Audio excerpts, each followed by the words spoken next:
Olá, muito bom dia para você que acompanha a SP Rio Mais. Hoje a gente conversa sobre educação. Bem-vindos a mais uma edição do programa Talk Mais, o podcast Talk Mais que fica disponível, além do YouTube, também no Spotify da SP Rio Mais. A gente vai conversar sobre metodologia STEAM. Você sabe o que é isso?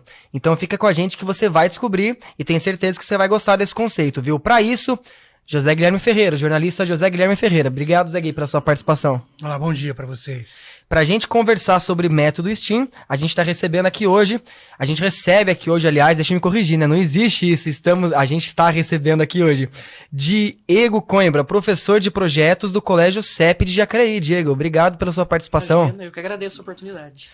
A gente estava aqui falando aqui nessa introdução sobre metodologia STEAM, um conceito, um termo diferente aí, né? Nem todo mundo sabe o que é isso, nem nunca ouviu falar, né? Mas na verdade é um termo em inglês, é isso? Na verdade, assim, surgiu, né, na década de 90 nos Estados Unidos. A metodologia é um jeito de fazer.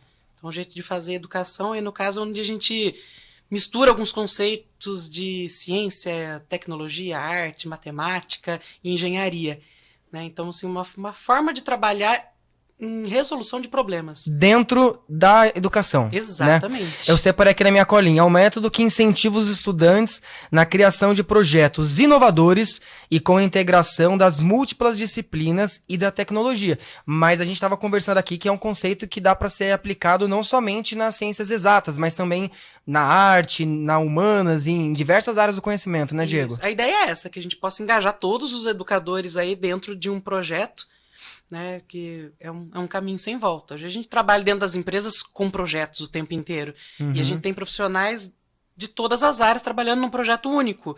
Então, nada mais natural do que no ambiente test drive para a vida aí, que é a escola, você ter os professores de diferentes áreas trabalhando junto. Só para entender, os alunos, eles têm as disciplinas tradicionais. Isso. E, além disso, eles têm esses projetos dentro dessa metodologia nova. Perfeito. É exatamente isso. Geralmente né? a gente tem um plano de fundo, né? Esse ano, por exemplo, nós escolhemos os Objetivos de Desenvolvimento Sustentável da ONU, que são aquela agenda com 17 objetivos, e daí os alunos puderam escolher com o que eles gostariam de trabalhar. E essas áreas de o que eles querem trabalhar são diversas. E por que são diversas? Por conta da própria nomenclatura STEAM. Eu vou contextualizar aqui para o pessoal. STEAM, né? S-T-E-A-M, vem da sigla em inglês. Science, Technology, Engineering, Arts and Mathematics. Falei certo? Falou certinho. Ciência, tecnologia, engenharia, artes e matemática, né? Perfeitamente. E que coloca a integração como centro da didática, é isso? Como que funciona isso? Eu acho que acho que o grande ponto é o professor sair do papel de detentor de todo o saber e dividir isso um pouco com os alunos, né? Porque a gente sempre vem conversando. Incomoda também um pouco o professor, porque às vezes o aluno vai propor alguma coisa que ele domina mais que o professor. E aí? O professor vai ter que sair daquele lugar que ele conhece a apostila dele de cabo a rabo e vai ter que correr atrás de alguma coisa que é centro de interesse do aluno.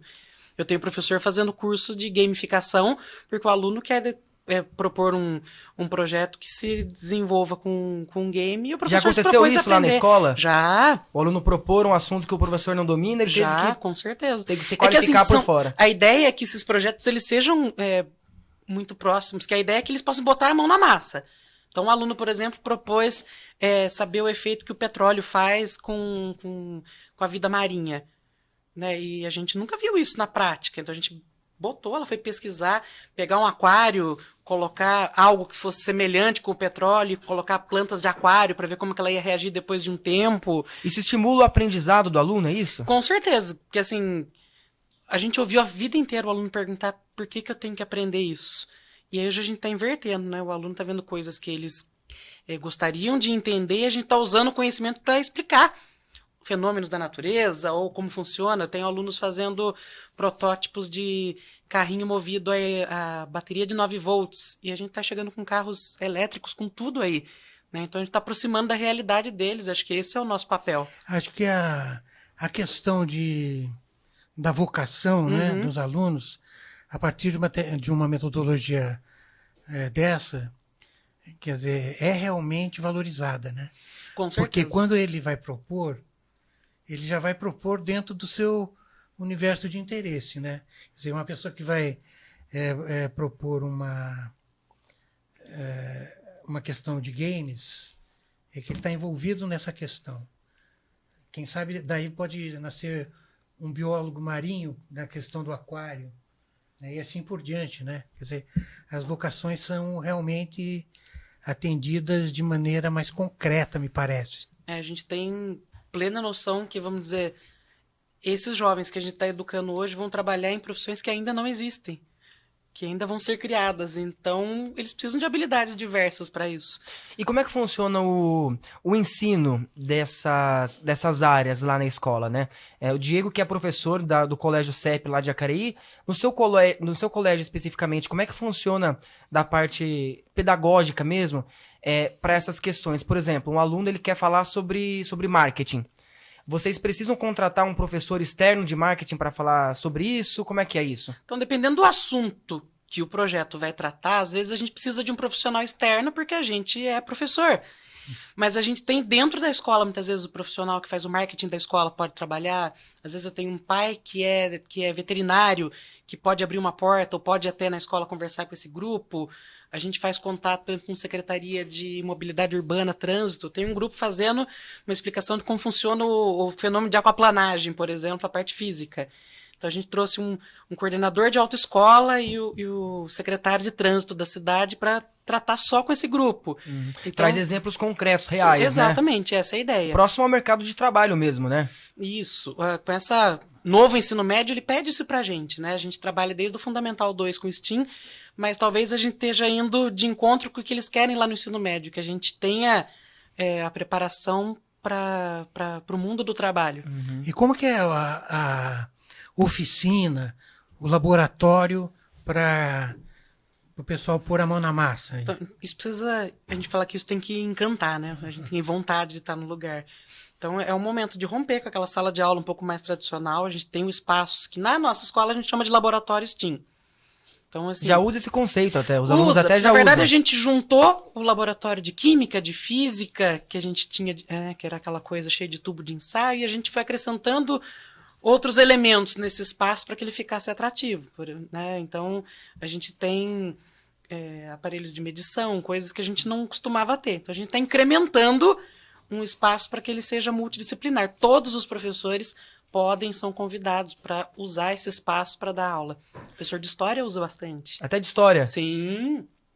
Aonde que você consegue colocar o STEAM dentro de uma disciplina de história, por exemplo, da área de história? Puxa, a gente teve uma experiência super bacana falando sobre um dos objetivos, né, dessas ODS aí que estão no plano de fundo, de saneamento básico. Então, o professor de história foi contextualizar como era essa questão do saneamento básico na Idade Média, por exemplo, que legal. Era, por acaso, o conteúdo que ele estava tratando em história. Uhum. Então, ele aproveitou esse gancho, veio contribuir com esse projeto, explicando por que a gente aprende história. Uhum. Né? Tem outro case também legal que eu separei aqui, que os alunos do ensino médio lá do colégio criaram um protótipo de lutadores de sumô dentro de uma arena, né?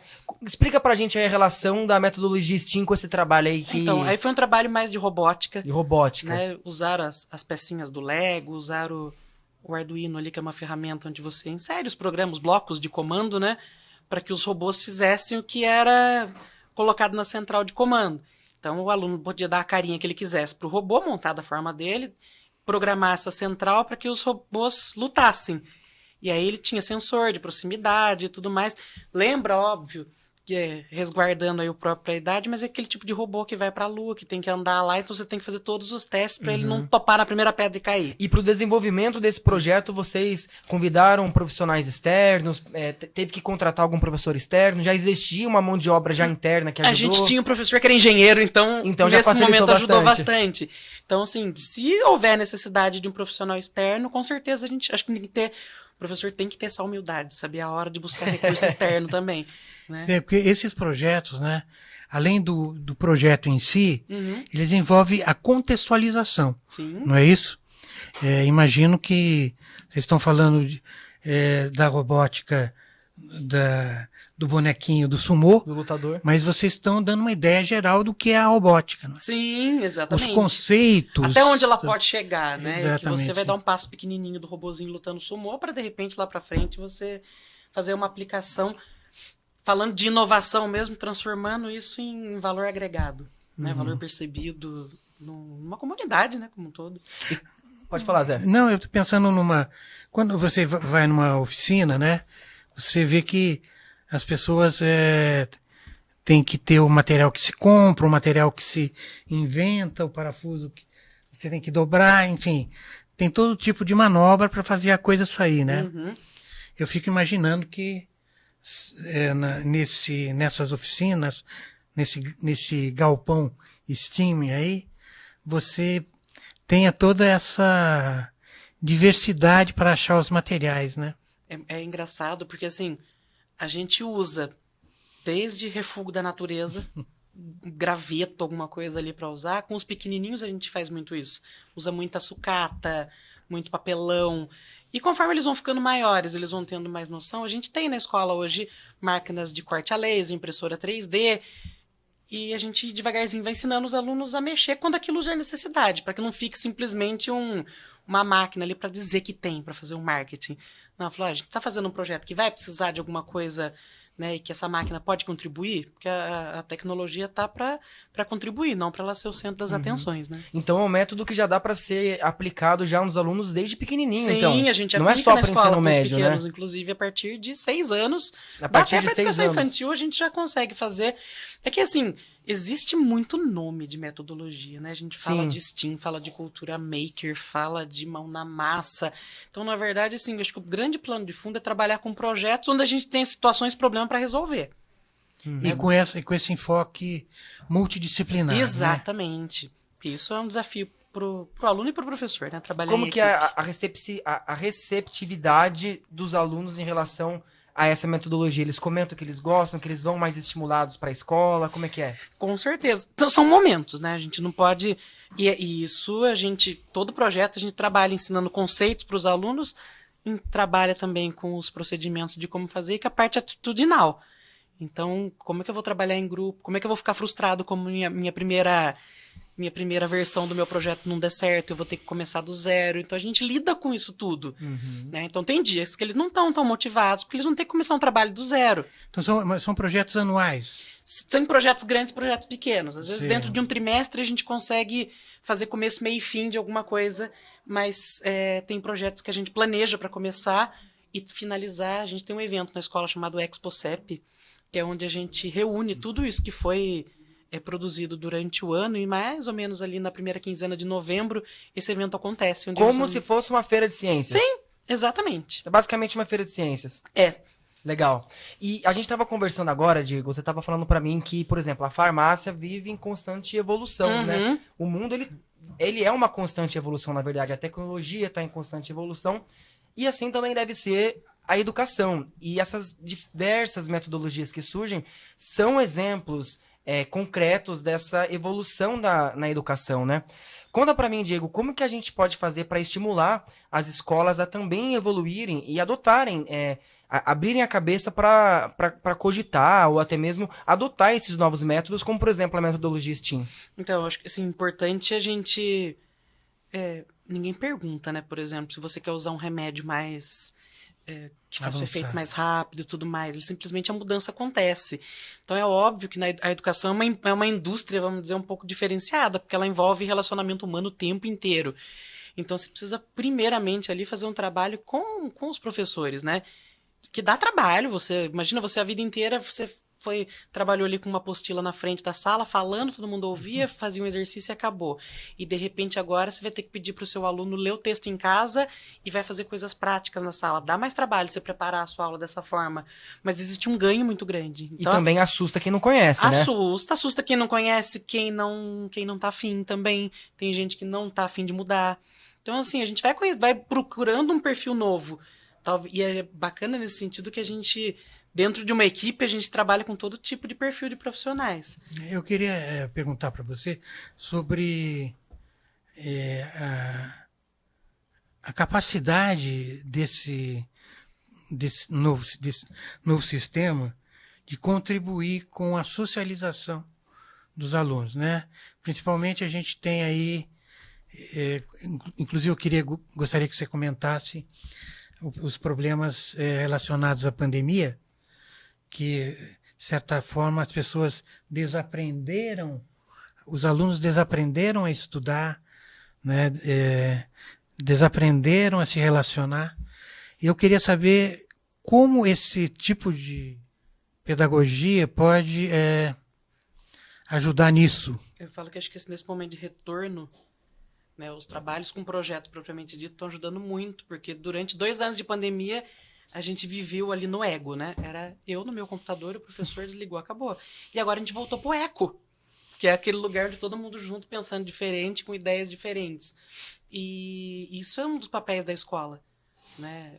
Nós tivemos esse começo de ano um cuidado, até foi o professor de física que teve esse cuidado de fazer um teste de habilidades, do estilo comportamental do aluno, para a gente formar os grupos com pessoas diferentes, para provocar conflitos propositalmente. Né? Para estimular essa interação, Exatamente. né? Estimular o que o aluno vai vivenciar na prática, lá no futuro, na vida real, no mercado de trabalho. Ele é excelente academicamente, tem ótimas ideias, mas ele também tem que aprender a ceder, tem que aprender a ouvir o amigo, ou aquele que vai na cola de todo mundo vai ter que ter um momento que a batata vai estar na mão dele, ele vai ter que Fala-se muito da soft skills, né? Exato, exatamente. Né? Esses são os momentos dos soft skills, de você se relacionar, de você ceder. Às vezes você tem aquele aluno que ele, tecnicamente, ele não tem tanta habilidade quanto o outro, mas ele harmoniza aquele grupo e põe todo mundo para trabalhar. Ele faz acontecer. Então ele põe, né, de repente, os alunos que são mais técnicos para trabalhar em equipe. Então, exatamente. Eu vi uma menção aqui num texto sobre a escola, onde a metodologia STEAM foi usada para culinária. Sim. Conta pra gente isso. Como é que dá para fazer um bom prato com STEAM? Então, é bacana porque, assim, às vezes a gente olha para um nome desse, né, STEAM, você fala, nossa, só imagina robôs e computadores, né? Então, tudo que o aluno vai botar a mão na massa para resolver determinada situação tá dentro de um projeto. A gente teve um programa na escola, aproveitando a época que estava no auge, o MasterChef e tudo, e a gente fez, porque a gente tinha muito essa questão de trabalhar autonomia com os alunos. E muito aluno fica em casa sozinho. A mãe e o pai trabalham, que isso é a realidade de muito parte da família, e ele só comia tranqueira. Então a gente queria que eles pudessem em casa ter um pouco de autonomia dentro da cozinha com segurança. Então a gente foi ensiná-los a trabalhar, usar materiais de cozinha e como fazer. Foi uma competição que a gente fez de lanches saudáveis, por exemplo. E quem sabe dali não surge um chefe de cozinha no futuro, né? Exatamente. Um próximo participante do MasterChef, por exemplo. Por que não, né? A gente tem um grupo de alunos tentando desenvolver um tempero de miojo saudável. Olha só. Isso vai sair em novembro agora. Legal, legal. Então, eles estão trabalhando nisso. Olha, ele ficou animado. Porque a gente eu tem me interessei, pouco ó. tempo. Exatamente. Muito bem. Eu acho que eu queria saber só mais uma coisa, que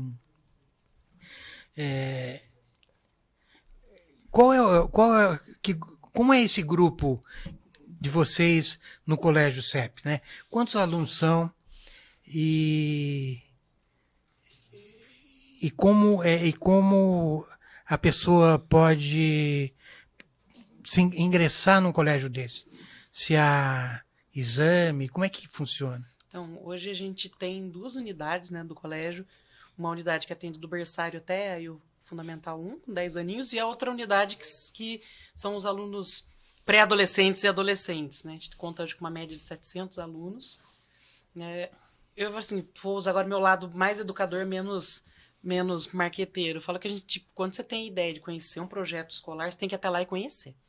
Fazer todas as perguntas que você tem que fazer. A escola sempre muito aberta para receber os pais, as visitas, olhar e ver se aquilo se identifica com aquilo que você quer para seu filho. Porque acho que a melhor maneira de você escolher uma escola é essa.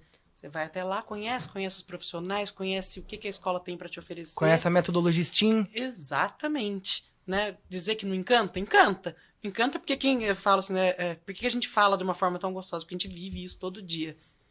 Né? Quando o aluno te traz uma ideia, por exemplo, do miojo, que ele come muito, mas ele já ouviu falar que faz muito mal, ele está te entregando de bandeja uma possibilidade de trabalho imensa, né? Então você tem que agarrar isso, né? E a gente está aí À disposição. Vão fazer uma visita lá pra gente conhecer tudo isso, que vocês vão ver isso na prática. É muito bacana. E vamos acompanhando então aí esse andamento do miojo. Poxa. Saudável. O miojo tá lá na ExpoCep, gente. Viu? Não Você venham aí. avisa ele em primeira mão. Em hein? primeira mão. Avisa a gente Vou quando mandar ficar uma pronto. amostra aí. Ó. Muito bem, a gente conversou aqui com o Diego Coimbra, professor de projetos do Colégio CEP de Jacareí, que explicou pra gente aqui sobre a metodologia STEAM, a metodologia aí que, como vocês viram, estimula, aí incentiva os estudantes na criação de projetos inovadores e valoriza aí o potencial de cada um, né, Diego? Obrigado pela sua participação aqui na SP Rio Mais hoje. Obrigado. Muito bem, Zé, muito obrigado a você também. Até mais. Essa é a SP Rio Mais trazendo conteúdo de verdade para você. Lembrando que estamos disponíveis, todas as nossas entrevistas estão disponíveis lá no nosso YouTube e no nosso Spotify. Eu sou Matheus Andrade e SP Rio Mais, conteúdo de verdade.